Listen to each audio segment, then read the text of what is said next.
ಅತ್ಯಂತ ಸಂತೋಷಕರವಾದಂತಹ ಒಂದು ವಿಷಯವಾಗಿದೆ. ನಾವು ಜೀವನದಲ್ಲಿ ಪ್ರತಿಯೊಬ್ಬರೂ ಸಹ ಯೋಚನೆ ಮಾಡುವಂತಹದ್ದು ಅಂತಂದರೆ, ನಮ್ಮ ಜೀವನದಲ್ಲಿ ನಾವು ಚೆನ್ನಾಗಿ ಓದಬೇಕು, ಒಳ್ಳೆಯ ಕೆಲಸಕ್ಕೆ ಹೋಗಬೇಕು, ಚೆನ್ನಾಗಿ ಸಂಪಾದನೆ ಮಾಡಬೇಕು, ಎಲ್ಲರಿಗಿಂತ ಜಾಸ್ತಿ ಸಂಪಾದನೆ ಮಾಡಬೇಕು, ಎಲ್ಲರಿಗಿಂತ ಒಳ್ಳೆ ರೀತಿಯಲ್ಲಿ ನಾವು ಸ್ಥಿತಿವಂತರಾಗಬೇಕು, ಪ್ರಸಿದ್ಧಿಯನ್ನು ಹೊಂದಬೇಕು ಇತ್ಯಾದಿ, ಆಸ್ತಿಗಳನ್ನೆಲ್ಲ ಸಂಪಾದನೆ ಮಾಡಬೇಕು ಇತ್ಯಾದಿ ರೀತಿಯಲ್ಲಿ ಎಲ್ಲರೂ ಸಹ ಚಿಂತನೆಯನ್ನು ಮಾಡ್ತಾ ಇರ್ತಾರೆ. ಸ್ವಾಭಾವಿಕವಾಗಿ ಎಲ್ಲರ ಚಿಂತನೆಯೂ ಹಾಗೆ ಇರುತ್ತೆ. ಇದಕ್ಕಾಗಿಯೇ ಜೀವನದಲ್ಲಿ ಪ್ರತಿಯೊಂದು ಕ್ಷಣವೂ ಸಹ ಶ್ರಮಿಸ್ತಾ ಇರ್ತಾರೆ, ಪ್ರಯತ್ನ ಮಾಡ್ತಾ ಇರ್ತಾರೆ. ಪ್ರತಿಯೊಂದು ಕ್ಷಣದಲ್ಲೂ ಸಹ ಈ ರೀತಿಯಾಗಿ ಒಳ್ಳೆಯ ಸ್ಥಿತಿಯನ್ನು ನಾನು ತಲುಪಬೇಕು ಅನ್ನೋದಕ್ಕೋಸ್ಕರ ಪ್ರತಿಯೊಬ್ಬರೂ ಸಹ ಪ್ರಯತ್ನವನ್ನು ಮಾಡ್ತಾ ಇರ್ತಾರೆ. ಸುಖ ಸಾಧನಗಳು ಇದ್ದರೂ ಆ ಸುಖ ಸಾಧನಗಳನ್ನು ಅನುಭವಿಸಲಿಕ್ಕೆ ಬೇಕಾದಂತಹ ಯೋಗ ಇರಬೇಕು ಮನುಷ್ಯನಿಗೆ. ನಾವು ತುಂಬ ಜನರನ್ನು ನೋಡ್ತಾ ಇರ್ತೀವಿ ಲೋಕದಲ್ಲಿ, ಎಲ್ಲ ಸುಖ ಸಾಧನಗಳ ಮಧ್ಯದಲ್ಲೇ ಇದ್ದಾರೆ. ಬೇಕಾದಷ್ಟು ಸುಖ ಸಾಧನಗಳಿವೆ, ಬೇಕಾದಷ್ಟು ಐಶ್ವರ್ಯ ಇದೆ. ಇವನು ಹೇಳಿದ್ದನ್ನು ಮಾಡಲಿಕ್ಕೆ ಸಾವಿರಾರು ಜನ ತಯಾರಾಗಿದ್ದಾರೆ, ಮಾತನ್ನು ಕೇಳುವಂತಹ ಸಾವಿರಾರು ಜನ ಇದ್ದಾರೆ, ಎಲ್ಲ ಇದೆ. ಆದರೆ ಸುಖವಾಗಿರ್ಲಿಕ್ಕೆ ಮಾತ್ರ ಸಾಧ್ಯವಾಗ್ತಾ ಇಲ್ಲ. ಅದೆಲ್ಲದನ್ನು ಅನುಭವಿಸ್ಲಿಕ್ಕೆ ಮಾತ್ರ ಅವನ ಕೈಯಲ್ಲಿ ಸಾಧ್ಯ ಆಗ್ತಾ ಇಲ್ಲ. ಮತ್ತು ತುಂಬ ಜನ ನಾವು ನೋಡ್ತಾ ಇರ್ತೀವಿ, ಎಲ್ಲ ಕೈಯಲ್ಲೆಲ್ಲ ಇದೆ, ಆದರೆ ಅದನ್ನು ಅನುಭವಿಸ್ಲಿಕ್ಕೆ ಮಾತ್ರ ಆಗ್ತಾ ಇಲ್ಲ. ಆ ಥರದವರು ನಾವು ಬೇಕಾದಷ್ಟು ಜನ ನೋಡ್ತೀವಿ. ಅಂದರೆ ಅಲ್ಲಿಗೇನಾಯಿತು, ಸುಖ ಸಾಧನಗಳಿದ್ದರೂ ಆ ಸುಖವನ್ನು ಅನುಭವಿಸಲಿಕ್ಕೆ ಬೇಕಾದಂತಹ ಯೋಗ ಇಲ್ಲ. ಆ ಯೋಗವನ್ನೇ ಪುಣ್ಯ ಅಂತ ಶಾಸ್ತ್ರದಲ್ಲಿ ಹೇಳುವುದು. ಅಂದರೆ ಅದನ್ನು ಅನುಭವಿಸಲಿಕ್ಕೆ ಬೇಕಾಗಿದೆ ಅಂತಕ್ಕಂತಹ ಪುಣ್ಯ ಇವನ ಹತ್ರ ಇಲ್ಲ. ಆ ಪುಣ್ಯವು ಖಾಲಿ ಆಯಿತಾದ್ದರಿಂದ ಅದನ್ನು ಇವನು ಅನುಭವಿಸಲಿಕ್ಕೆ ಸಾಧ್ಯವಾಗ್ತಾ ಇಲ್ಲ. ಅದೇ ಬೇರೆಯವರನ್ನು, ಕೆಲವರನ್ನು ನಾವು ನೋಡಬಹುದು, ಅವರು ತುಂಬ ಸಾಮಾನ್ಯವಾಗಿದ್ದಾರೆ, ಏನೋ ಬೇಕಾದಷ್ಟಿದೆ ಅಂತಿಲ್ಲ, ಆದರೆ ತುಂಬ ಏನೋ ಇದೆ ಅಂತಿಲ್ಲ, ಆದರೆ ಅವರಿಗೆ ಬೇಕಾದಷ್ಟು ಏನೋ ಕಡಿಮೆ ಆಗದೆ ಬೇಕಾದಷ್ಟು ಉಂಟು, ತುಂಬ ಸುಖವಾಗಿರುವುದನ್ನು ನಾವು ನೋಡ್ತಾ ಇರ್ತೀವಿ ಲೋಕದಲ್ಲಿ. ಯಾಕೆ ಅಂತಂದರೆ ಅವರ ಹತ್ರ ಸುಖ ಸಾಧನಗಳು ಹೆಚ್ಚಿಲ್ಲದೆ ಇರಬಹುದು, ಆದರೆ ಇದ್ದಿದ್ದ ಸುಖ ಸಾಧನಗಳಲ್ಲಿ ತೃಪ್ತಿಯನ್ನು ಹೊಂದುವಂತಹ ಮನಸ್ಸಿದೆ ಮತ್ತು ಪುಣ್ಯ ಇದೆ. ಆದ್ದರಿಂದ ಇರುವಂತಹ ಸುಖ ಸಾಧನಗಳಲ್ಲೇ ಅವರು ತುಂಬ ಸುಖವಾಗಿರುವುದನ್ನು ನಾವು ನೋಡ್ತಾ ಇರ್ತೀವಿ. ಅಂದರೆ ಅಲ್ಲಿಗೆ ಏನಾಯಿತು ಅಂತಂದರೆ, ನಾವು ಸುಖವಾಗಿರಬೇಕು ಅಂತಂದರೆ ಅದಕ್ಕೆ ಬೇಕಾಗಿರುವಂತಹದ್ದು ಈ ಪುಣ್ಯ ಅನ್ನುವಂಥದ್ದು. ಇದಿದ್ದರೆ ಆಗ ನಾವು ಎಂಥ ಸ್ಥಿತಿಯಲ್ಲಿದ್ದರೂ ಸಹ ಸುಖವಾಗಿ ಇರುವುದಕ್ಕೆ ಸಾಧ್ಯ ಆಗುತ್ತೆ. ಅದರಿಂದ ವಾಸ್ತವವಾಗಿ ಮನುಷ್ಯನ ಒಂದು ದೃಷ್ಟಿ ಯಾವುದರ ಕಡೆಗಿರಬೇಕು ಅಂತಂದರೆ, ಈ ಪುಣ್ಯವನ್ನು ಸಂಪಾದನೆ ಮಾಡುವುದರ ಕಡೆಗಿರಬೇಕು. ಆ ಪುಣ್ಯ ಅನ್ನೋದು ನಮ್ಮ ಹತ್ರ ಇದೆ ಅಂತಂದರೆ ಇನ್ನು ಈ ಸುಖ ಸಾಧನಗಳು ಇದೆಲ್ಲವೂ ಸಹ ನಮ್ಮನ್ನು ತಾನಾಗಿಯೇ ಹುಡ್ಕೊಂಡು ಬರುತ್ತೆ. ನಾವು ಅವುಗಳನ್ನು ಹುಡ್ಕೊಂಡು ಹೋಗಬೇಕು ಅಂತಿಲ್ಲ.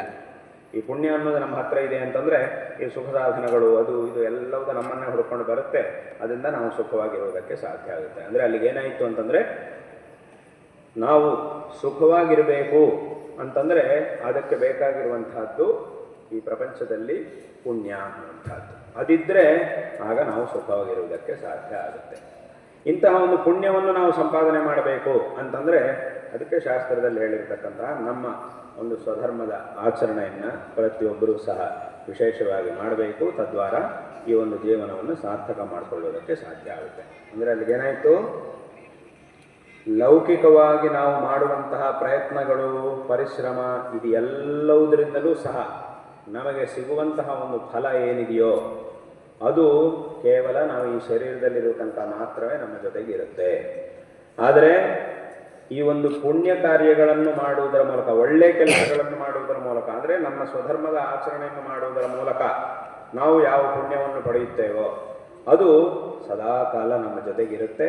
ಅದರಿಂದ ಬರೀ ಈ ಜನ್ಮದಲ್ಲಿ ಮಾತ್ರ ಅಲ್ಲ, ಮುಂದಿನ ಜನ್ಮಗಳಲ್ಲೂ, ಅದರ ಮುಂದಿನ ಜನ್ಮದಲ್ಲೂ ಸಹ ವಿಶೇಷವಾಗಿ ನಮಗೆ ಶ್ರೇಯಸ್ಸು ಅನ್ನೋದು ಪ್ರಾಪ್ತ ಆಗುತ್ತೆ. ಆದ್ದರಿಂದ ವಿಶೇಷವಾಗಿ ಮನುಷ್ಯನಿಗೆ ಅತ್ಯಂತ ಅವಶ್ಯಕವಾದದ್ದು ಏನು ಅಂತಂದರೆ ಜೀವನದಲ್ಲಿ ಈ ಒಂದು ಧರ್ಮಾಚರಣೆ ಅನ್ನೋದು. ಆದ್ದರಿಂದಲೇ ಇದಕ್ಕೆ ಧರ್ಮ ಅನ್ನುವಂತಹ ಹೆಸರು. ಸಂಸ್ಕೃತದಲ್ಲಿ ಇದನ್ನು ಧರ್ಮ ಅಂತ ಯಾಕೆ ಹೇಳಿದ್ದಾರೆ ಅಂತಂದರೆ, ಈ ಧರ್ಮ ಅನ್ನೋ ಶಬ್ದಕ್ಕೆ ಅರ್ಥ ಏನು ಅಂತ ಕೇಳಿದರೆ, ಯಾವುದು ಈ ಜಗತ್ತನ್ನು ಧರಿಸ್ತಾ ಇದೆಯೋ, ಯಾವುದರ ಮೇಲೆ ಈ ಜಗತ್ತು ಅನ್ನುವುದು ನಿಂತಿದೆಯೋ ಅದನ್ನು ಧರ್ಮ ಎಂಬುದಾಗಿ ಹೇಳ್ತಾರೆ.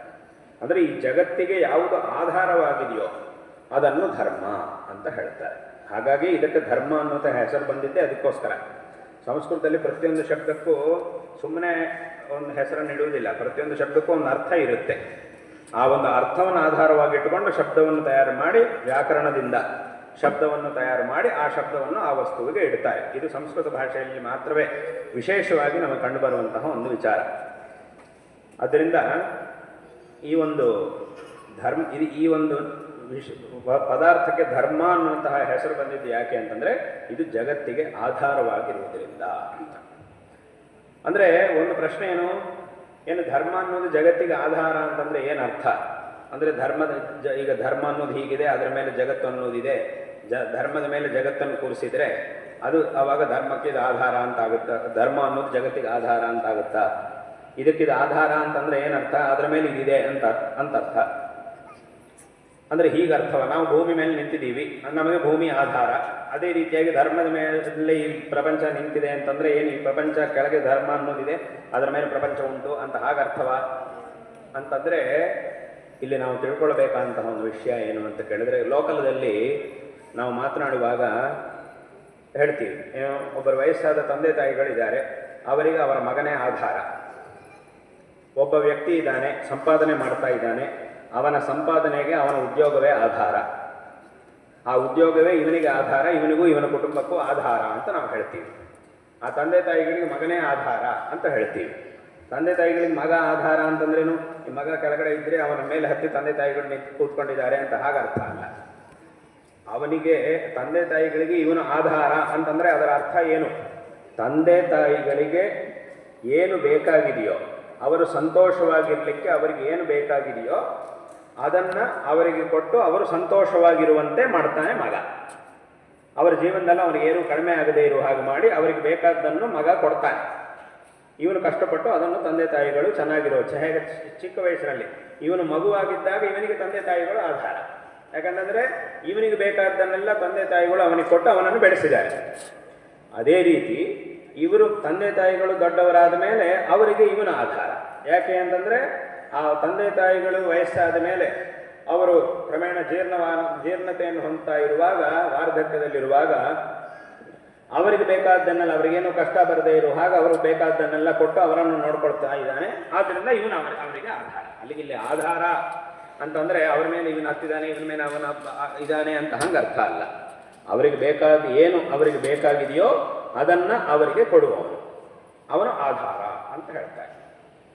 ಅದೇ ರೀತಿ ಇಡೀ ಜಗತ್ತಿಗೆ ಧರ್ಮ ಅನ್ನುವುದು ಆಧಾರ ಅಂತಂದರೆ ಏನರ್ಥ ಅಂತ ಕೇಳಿದರೆ, ಇಡೀ ಜಗತ್ತಿನಲ್ಲಿರ್ತಕ್ಕಂತಹ ಪ್ರತಿಯೊಬ್ಬರೂ ಸಹ ಯಾವುದನ್ನು ಬಯಸುತ್ತಾರೋ ಅದನ್ನು ಅವರಿಗೆ ಕೊಡುವಂತಹದ್ದು ಈ ಧರ್ಮ ಅಂತ ಅದರ ಅರ್ಥ. ಇಡೀ ಜಗತ್ತಿನಲ್ಲಿರುವವರೆಲ್ಲ ಏನು ಬಯಸ್ತಾರೆ? ಪ್ರತಿಯೊಬ್ಬರೂ ಸಹ ಏನು ಬೇಕು ಅಂತ ಬಯಸ್ತಾ ಇರ್ತಾರೆ ಯಾವಾಗಲೂ. ಯಾವುದಕ್ಕೋಸ್ಕರ? ಒಂದೊಂದು ಕ್ಷಣವೂ ಸಹ ಪ್ರಯತ್ನ ಮಾಡ್ತಾರೆ ಜೀವನದಲ್ಲಿ ಅಂತ ಕೇಳಿದರೆ ಸುಖಕ್ಕೋಸ್ಕರ. ನಾನು ಸುಖವಾಗಿರಬೇಕು, ನನಗೇನು ತೊಂದರೆ ಬರಬಾರ್ದು, ನಾನು ಸುಖವಾಗಿರಬೇಕು, ನನಗಿರುವಂತಹ ತೊಂದರೆಗಳೆಲ್ಲ ಸರಿಯಾಗಿ ನಾನು ಯಾವಾಗಲೂ ಸುಖವಾಗಿರಬೇಕು. ಇದೇ ಪ್ರತಿಯೊಬ್ಬನೂ ಸಹ ಬಯಸುವಂತಹ ವಿಷಯ. ಅದು ಒಬ್ಬ ಮಹಾರಾಜ ಇರಲಿ, ಒಬ್ಬ ಸಾಮಾನ್ಯ ಇರಲಿ, ಒಬ್ಬ ಶ್ರೀಮಂತ ಇರಲಿ, ಒಬ್ಬ ಬಡವ ಇರಲಿ, ಅಥವಾ ಒಬ್ಬ ಪಂಡಿತ ಇರಲಿ, ಒಬ್ಬ ಪಾಮರ ಇರಲಿ, ಒಬ್ಬ ಮಂದಬುದ್ಧಿಯಾದವನಿರಲಿ, ಒಬ್ಬ ಬುದ್ಧಿಶಾಲಿಯಾಗಿರ್ತಕ್ಕಂಥವನಾಗಲಿ, ಎಲ್ಲರೂ ಬಯಸುವಂತಹದ್ದು ನನಗೆ ಸುಖ ಬೇಕು, ನಾನು ಸುಖವಾಗಿರಬೇಕು.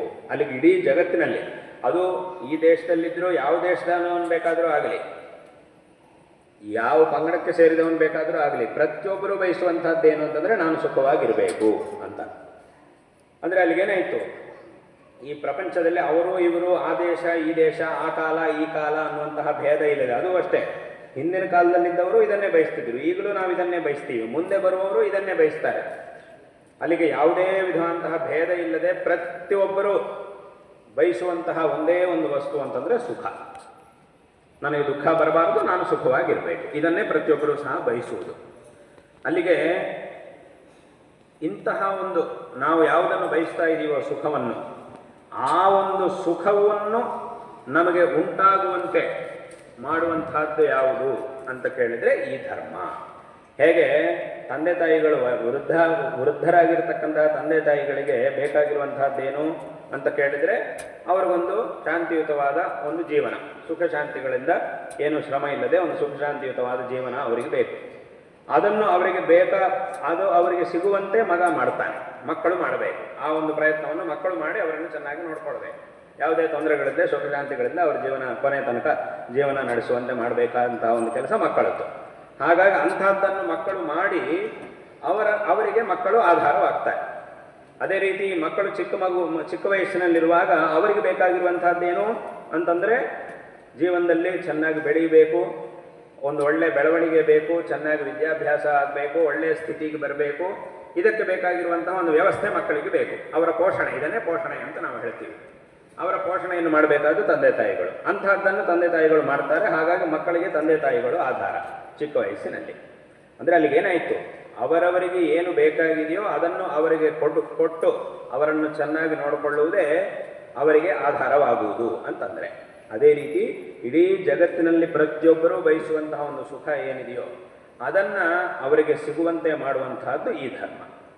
ಹಾಗಾಗಿ ಈ ಧರ್ಮವನ್ನು ಇಡೀ ಜಗತ್ತಿಗೆ ಆಧಾರ ಅಂತ ಹೇಳಿದ್ದಾರೆ. ಯಾಕಂದರೆ ಇಡೀ ಜಗತ್ತಿನಲ್ಲಿರುವವರೆಲ್ಲರೂ ಬಯಸುವುದು ಸುಖವನ್ನು.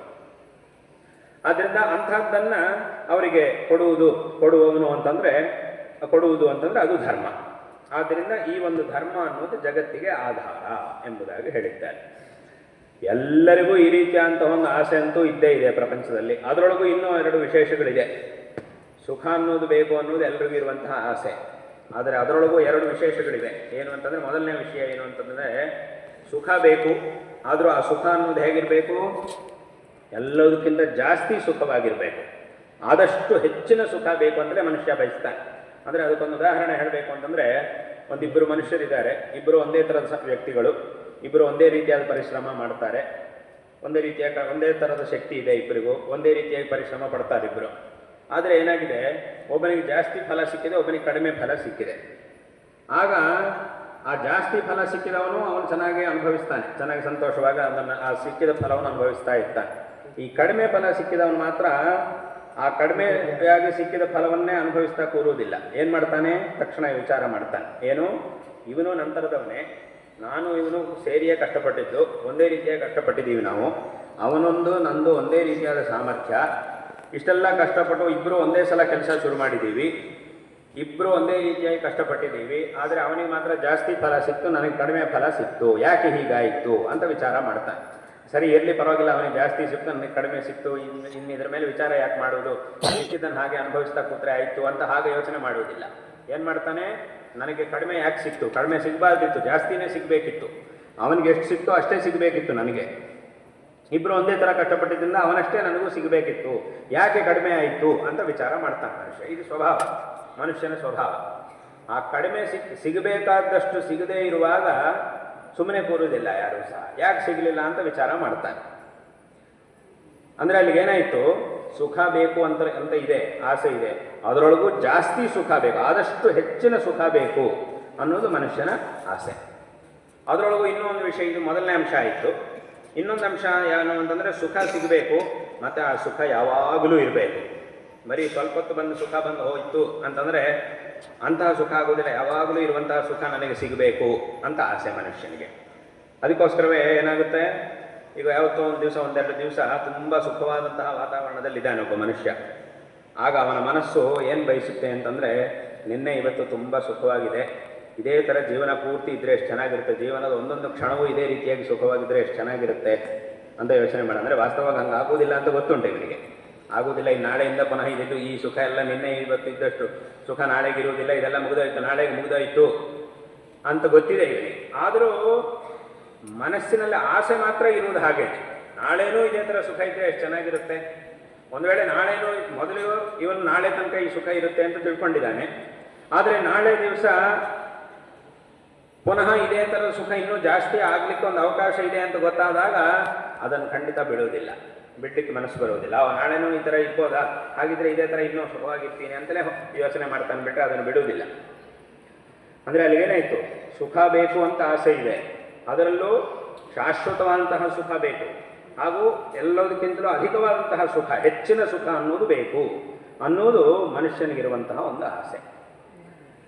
ಈ ಆಸೆಗೆ ತಕ್ಕಂತೆ ಫಲ ಸಿಗ್ತಾ ಇದೆಯಾ ಇಲ್ವಾ ಅನ್ನೋದು ಬೇರೆ ವಿಷಯ. ಆದರೂ ಆಸೆ ಇರೋದು ಮಾತ್ರ ಹೀಗೇನೆ. ನಾವು ಬಯಸಿದಷ್ಟು ಸುಖ ನಮಗೆ ಸಿಗ್ತಾ ಇದೆಯಾ ಇಲ್ವಾ ಅಂತಂದರೆ ಸಿಗ್ತಾ ಇಲ್ಲ. ನಾವು ಬೇಡ ಅಂತ ಹೇಳಿದ್ರೂ ಸಹ ದುಃಖ ಬರುವುದು ನಿಲ್ತಾ ಇದೆಯಾ ಅಂತಂದರೆ ನಿಲ್ತಾ ಇಲ್ಲ. ಬೇಡ ಅಂತ ಹೇಳಿದ್ರು ದುಃಖ ಬರ್ತಾನೆ ಇದೆ, ಬೇಕು ಅಂತ ಹೇಳಿದ್ರು ಸುಖ ಸಿಗ್ತಾ ಇಲ್ಲ. ಯಾಕೆ ಹೀಗಾಗ್ತಾ ಇದೆ ಅಂತಂದರೆ, ನಾವು ಬಯಸಿದಷ್ಟು ಸುಖವನ್ನು ಪಡ್ಕೊಳ್ಳಿಕ್ಕೆ ಬರೀ ಆಸೆ ಒಂದೇ ಮಾತ್ರವೇ ಸಾಕಾಗುವುದಿಲ್ಲ, ಇನ್ನೂ ಏನೋ ಒಂದು ಕಾರಣ ಬೇಕಾಯಿತು. ಆ ಕಾರಣ ಇಲ್ಲದೆ ಇರುವುದರಿಂದ ನಾವು ಬಯಸಿದಷ್ಟು ಸುಖ ನಮಗೆ ಸಿಗ್ತಾ ಇಲ್ಲ. ಅಂದರೆ ಒಂದು ಉದಾಹರಣೆ ಹೇಳಬೇಕು ಅಂತಂದರೆ, ಲೋಕದಲ್ಲಿ ಒಬ್ಬ ವಿದ್ಯಾರ್ಥಿ ಇದ್ದಾನೆ, ಅವನು ಪರೀಕ್ಷೆಗಳು ಬರ್ತಾ ಇದೆ. ಆ ಪರೀಕ್ಷೆ ಬರುವಾಗ ಈ ಸಲ ಬರುವ ಪರೀಕ್ಷೆಯಲ್ಲಿ ನಾನು ಫಸ್ಟ್ ರ್ಯಾಂಕ್ ತಗೊಳ್ಬೇಕು ಅಂತ ಮನಸ್ಸಿನಲ್ಲಿ ಆಸೆ ಹೊಂದಿದ್ದಾನೆ. ತುಂಬ ಆಸೆ ಇದೆ ಅವನಿಗೆ, ತುಂಬ ಆಸೆ ಇಟ್ಕೊಂಡಿದ್ದಾನೆ. ಹೋದ, ಪರೀಕ್ಷೆ ಬರೆದ, ಆದರೆ 0 ಮಾರ್ಕ್ಗಳು ಸಿಕ್ತು. ಏನೋ ಅವನು ಪರೀಕ್ಷೆಯಲ್ಲಿ ಉತ್ತೀರ್ಣನೇ ಆಗಲಿಲ್ಲ, ಫೇಲ್ ಆಗಿದ್ದಾನೆ. ಆಗ ಅದ್ಯಾಕ್ರಿ, ಅವನು ಅಷ್ಟೆಲ್ಲ ಆಸೆ ಇಟ್ಕೊಂಡಿದ್ದ ಮನಸ್ಸಲ್ಲಿ, ಪರೀಕ್ಷೆಯಲ್ಲಿ ಫಸ್ಟ್ ರ್ಯಾಂಕ್ ಪಡಿಬೇಕು ಅಂತ ತುಂಬ ಆಸೆ ಇತ್ತು, ಆದರೆ ಅವನಿಗೆ ಪಾಸಾಗೋದು ಬೇರೆ, ಪಾಸೇ ಆಗಲಿಲ್ಲ, ಅವನು ಫೇಲ್ ಆಗಿಬಿಟ್ಟಿದ್ದಾನಲ್ಲ, ಯಾಕೆ ಹೀಗಾಯಿತು? ಅವನು ಅಷ್ಟೆಲ್ಲ ಆಸೆ ಇತ್ತಲ್ವ, ಆಸೆ ಇದ್ದರೂ ಸಹ ಯಾಕೆ ಫೇಲ್ ಆಗಿದ್ದಾನೆ ಅಂತ ನಾವು ಪ್ರಶ್ನೆ ಕೇಳಿದರೆ ಅದಕ್ಕೆ ನಾವೇನು ಉತ್ತರ ಹೇಳ್ತೀವಿ? ಅವನಿಗೆ ಆ ಮನಸ್ಸಿನಲ್ಲಿ ಆಸೆ ಇದ್ದಿದ್ದು ಹೌದು, ಆದರೆ ಆಸೆಗೆ ತಕ್ಕಂತೆ ಅವನು ಅಧ್ಯಯನ ಮಾಡಿಲ್ಲ, ಅಭ್ಯಾಸ ಸರಿಯಾಗಿ ಮಾಡಿರಲಿಲ್ಲ. ಬರೀ ಆಸೆ ಒಂದಿದ್ಬಿಟ್ರೆ ಸಾಕಾಗೋದಿಲ್ಲ, ಫಲ ಸಿಕ್ಕುವುದಿಲ್ಲ ಲೋಕದಲ್ಲೆಲ್ಲೂ. ನಾನು ಮೊದಲನೇ ರ್ಯಾಂಕ್ ಪಡಿಬೇಕು ಅನ್ನೋ ಆಸೆ ಇದ್ದರೆ ಸಾಕಾಗುವುದಿಲ್ಲ. ಆ ಆಸೆಯನ್ನು ನೆರವೇರಿಸಿಕೊಳ್ಳುವುದಕ್ಕೆ ಬೇಕಾಗಿರುವಂತಹ ವಿದ್ಯಾಭ್ಯಾಸ ಬೇಕು. ಆ ವಿದ್ಯಾಭ್ಯಾಸ ಅನ್ನೋದು ಮುಖ್ಯವಾದಂತಹ ಒಂದು ಕಾರಣವಾಗಿದೆ ಆ ಆಸೆಯನ್ನು ನೆರವೇರಿಸಿಕೊಳ್ಳುವುದರಲ್ಲಿ. ಬರೀ ಆಸೆ ಒಂದಿದ್ಬಿಟ್ರೆ ನಾನು 100 ಬರಬೇಕು, 100ಕ್ಕೆ 100 ಬರಬೇಕು ಅಂತ 100 ಸಲ ಹೇಳಿದರೂ ಸಹ ನಾವು 100ಕ್ಕೆ 100 ಅಂಕಗಳನ್ನು ಪಡೆಯುವುದಕ್ಕೆ ಸಾಧ್ಯ ಆಗುವುದಿಲ್ಲ.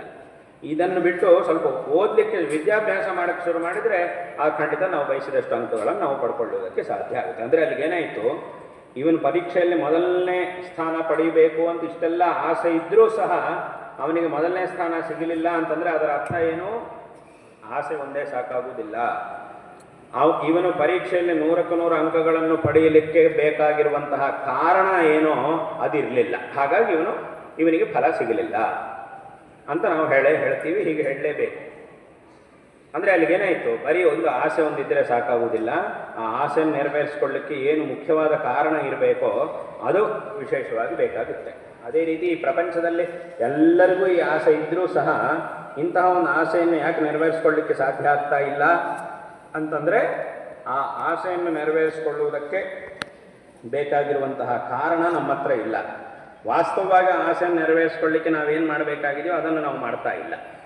ಅಲ್ಲಿ ಹೇಗೆ ವಾಸ್ತವವಾಗಿ ಮೊದಲನೇ ರ್ಯಾಂಕ್ ಪಡಿಬೇಕು ಅನ್ನುವ ಆಸೆ ಇದ್ದರೂ ಸಹ ಆ ಆಸೆಯನ್ನು ನೆರವೇರಿಸಿಕೊಳ್ಳಲಿಕ್ಕೆ ಏನು ಮಾಡಬೇಕಾಗಿತ್ತೋ ವಿದ್ಯಾಭ್ಯಾಸ ಅದನ್ನು ಅವನು ಮಾಡದೇ ಇರುವ ಕಾರಣ ಎಷ್ಟೆಲ್ಲ ಆಸೆ ಇಟ್ಕೊಂಡ್ರೂ ಅವನಿಗೆ ಫಲ ಸಿಗಲಿಲ್ವೋ, ಅದೇ ರೀತಿ ಈ ಲೋಕದಲ್ಲೂ ಸಹ ನಮಗೆ ತುಂಬ ಆಸೆ ಇದ್ದರೂ ಸಹ ಅದು ನೆರವೇರ್ತಾ ಇಲ್ಲ ಅಂತಂದರೆ ಅದರ ಅರ್ಥ ಏನು? ಇದಕ್ಕೆ ತಕ್ಕಂತಹ ಕಾರಣ ನಮ್ಮ ಹತ್ರ ಇಲ್ಲ ಅಂತ ಇದರ ಅರ್ಥ. ಏನು ಆ ಕಾರಣ ಅಂತಂದರೆ ಅದೇ ಧರ್ಮಾಚರಣೆ ಅಂತಂದರೆ ನಮ್ಮ ಸ್ವಧರ್ಮಾಚರಣೆ. ಯಾವ ಒಂದು ಧರ್ಮವನ್ನು ನಮ್ಮ ಶಾಸ್ತ್ರಗಳು ನಮಗೆ ಉಪದೇಶ ಮಾಡ್ತಾ ಇದೆಯೋ ಇಂತಹ ಒಂದು ಆಚರಣೆಯೇ ಇದಕ್ಕೆ ಮೂಲ. ಅದರಿಂದಲೇ ನೀವು ಒಂದು ವಿಷಯವನ್ನು ಗಮನಿಸಬೇಕು. ಈ ಪ್ರಪಂಚದಲ್ಲಿ ಬೇರೆ ಬೇರೆ ದೇಶಗಳಲ್ಲಿ ತುಂಬ ಬುದ್ಧಿಶಾಲಿಗಳಾದ ಜನರು ಇದ್ದಾರೆ, ಇಲ್ಲೂ ಇದ್ದಾರೆ, ಬೇರೆ ದೇಶಗಳಲ್ಲೂ ತುಂಬ ಬುದ್ಧಿಶಾಲಿಗಳಾಗಿರ್ತಕ್ಕಂಥ ಮನುಷ್ಯರಿದ್ದಾರೆ. ಬೇಕಾದಷ್ಟು ವಸ್ತುಗಳನ್ನೆಲ್ಲ ಕಂಡುಹಿಡಿದಿದ್ದಾರೆ, ದೊಡ್ಡ ದೊಡ್ಡ ಉಪಕರಣಗಳನ್ನೆಲ್ಲ ಯಂತ್ರಗಳು, ಸುಮಾರು ಪದಾರ್ಥಗಳನ್ನು ಕಂಡುಹಿಡಿದವರಿದ್ದಾರೆ. ಅವುಗಳನ್ನು ನಮ್ಮವರು ಸಹ ಅಲ್ಲಿಂದ ಇಲ್ಲಿಗೆ ತಂದುಕೊಂಡು ಉಪಯೋಗ ಮಾಡ್ತಾ ಇದ್ದಾರೆ. ಇಂಥದ್ದನ್ನು ಕಂಡುಹಿಡಿದವರು ಯಾರು ಅಂತಂದರೆ ಯಾರೋ ಒಬ್ಬರ ಹೆಸರನ್ನು ನಾವು ಹೇಳ್ತೀವಿ, ಇಂಥವರು ಅದನ್ನು ಕಂಡುಹಿಡಿದ್ದಾರೆ ಅಂತ ಹೇಳ್ತೀವಿ. ಅಂದರೆ ಅಷ್ಟೆಲ್ಲ ಬುದ್ಧಿ ಇದ್ದರೆ ತಾನೇ ಇದನ್ನು ಕಂಡುಹಿಡಿಯಲಿಕ್ಕಾಗುತ್ತೆ. ಆದರೆ ಅದರಿಂದ ಇಂಥ ದೊಡ್ಡ ದೊಡ್ಡ ವಸ್ತುಗಳನ್ನು ಕಂಡುಹಿಡಿದವರು ಬೇಕಾದಷ್ಟು ಜನ ಇದ್ದಾರೆ ಪ್ರಪಂಚದಲ್ಲಿ, ಬೇಕಾದಷ್ಟು ದೇಶಗಳಲ್ಲಿ ತುಂಬ ಜನ ಮೇಧಾವಿಗಳಿದ್ದಾರೆ.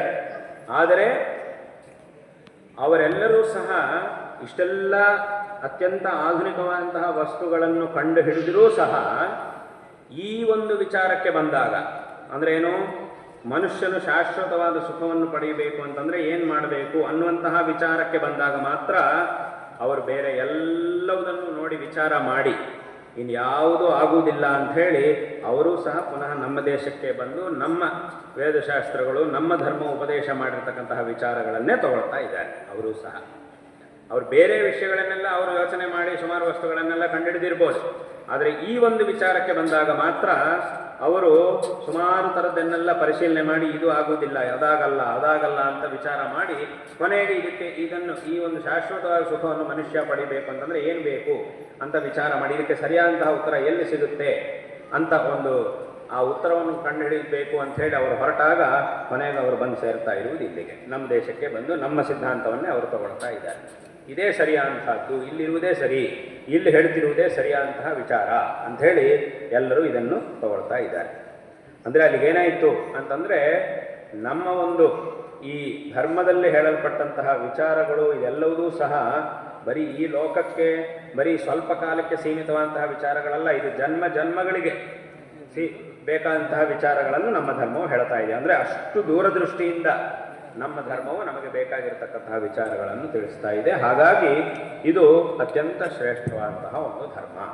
ಇಂತಹ ಒಂದು ಧರ್ಮಾಚರಣೆಯನ್ನು ನಾವು ಮಾಡದೇ ಇರುವ ಕಾರಣ, ಹೇಗೆ ವಿದ್ಯಾಭ್ಯಾಸವನ್ನು ಮಾಡದೇ ಇರುವ ಕಾರಣ ಎಷ್ಟೆಲ್ಲ ಆಸೆ ಇದ್ದರೂ ಸಹ ಅವನಿಗೆ ಪ್ರಥಮ ಅಂಕ ಸ್ಥಾನ ಸಿಗ್ತಾ ಇಲ್ವೋ, ಅದೇ ರೀತಿ ಇಷ್ಟು ಆಸೆ ಇದ್ದರೂ ಸಹ ಈ ಒಂದು ಧರ್ಮಾಚರಣೆಯನ್ನು ನಾವು ಕಡಿಮೆ ಮಾಡಿ ಇದರ ತಿಳುವಳಿಕೆಯನ್ನು ಪಡೆಯದೆ ಇದನ್ನು ಸರಿಯಾಗಿ ಆಚರಣೆ ಮಾಡದೇ ಇರುವ ಕಾರಣ ನಾವು ಸಹ ಅದನ್ನು ಪಡೆಯಲಿಕ್ಕೆ ಸಾಧ್ಯವಾಗ್ತಾ ಇಲ್ಲ. ಅದೇ ನಾವು ಅಲ್ಲಿ ಹೇಗೆ ಒಬ್ಬ ವಿದ್ಯಾರ್ಥಿಯಾಗಿರ್ತಕ್ಕಂಥವನು ಅವನಿಗೆ ಯಾವ ಕ್ರಮದಲ್ಲಿ ಪಾಠವನ್ನು ಹೇಳಿಕೊಟ್ಟಿದ್ದಾರೋ ಅಲ್ಲೂ ಸಹ ಇವತ್ತು ಅವನು ಓದಲಿಕ್ಕೆ ಶುರು ಮಾಡಿದರೆ ನಾಳೆನೇ ಅವನು ಉತ್ತೀರ್ಣ ಆಗುವುದಿಲ್ಲ. ಅದಕ್ಕೊಂದು ಕ್ರಮ ಇರುತ್ತೆ, ಇಷ್ಟು ಗ್ರಂಥಗಳನ್ನು ಓದಬೇಕು ಅಂತ ಇರುತ್ತೆ. ಅದರೊಳಗೂ ಮೊದಲನೆಯದಾಗಿ ಈ ವಿಷಯವನ್ನು ಕಲ್ತ್ಕೊಳ್ಬೇಕು, ಆಮೇಲೆ ಈ ವಿಷಯ, ಆಮೇಲೆ ಈ ವಿಷಯ. ಮೊದಲನೇ ದಿವಸದ ಪಾಠದಲ್ಲಿ ಇಷ್ಟು ಓದಬೇಕು, ಎರಡನೇ ದಿವಸದಲ್ಲಿ ಇಷ್ಟು ಓದಬೇಕು, ಆಮೇಲೆ ಇಷ್ಟು ಓದಬೇಕು ಅಂತ ಅದಕ್ಕೊಂದು ಕ್ರಮ ಇದೆ. ಮತ್ತು ಅದಕ್ಕೊಂದಷ್ಟು ಕಾಲನೂ ಇದೆ, 6 ತಿಂಗಳ ಕಾಲ ಇದನ್ನು ಅಭ್ಯಾಸ ಮಾಡಬೇಕು ಅಂತ ಅದಕ್ಕೊಂದು ಕ್ರಮ ಇರುತ್ತೆ. ಅಷ್ಟು ಕಾಲ ಆ ಕ್ರಮದಲ್ಲಿ ಆ ಎಲ್ಲ ಪಠ್ಯ ವಿಷಯಗಳನ್ನು ಅಧ್ಯಯನ ಮಾಡಿದಾಗ ಅವನಿಗೆ ತಿಳುವಳಿಕೆ ಬರುತ್ತೆ. ತದನಂತರ ಅವನು ಪರೀಕ್ಷೆ ಬರೆದಾಗ ಅವನು ಉತ್ತೀರ್ಣನಾಗ್ತಾನೆ. ಅದೇ ರೀತಿ ಇಲ್ಲೂ ಸಹ ನಾವು ಬಯಸುವಂತಹ ಒಂದು ಶಾಶ್ವತವಾದ ಸುಖವನ್ನು ನಾವು ಪಡಿಬೇಕು ಅಂತಂದರೆ ಅದಕ್ಕೆ ಈ ಧರ್ಮಾಚರಣೆ ಅನ್ನುವುದು ಅತ್ಯಂತ ಅವಶ್ಯಕ. ಅಲ್ಲಿ ವಿದ್ಯಾಭ್ಯಾಸ ಹೇಗೋ ಇಲ್ಲಿ ಧರ್ಮಾಚರಣೆ ಅನ್ನುವುದು ಹಾಗೆ.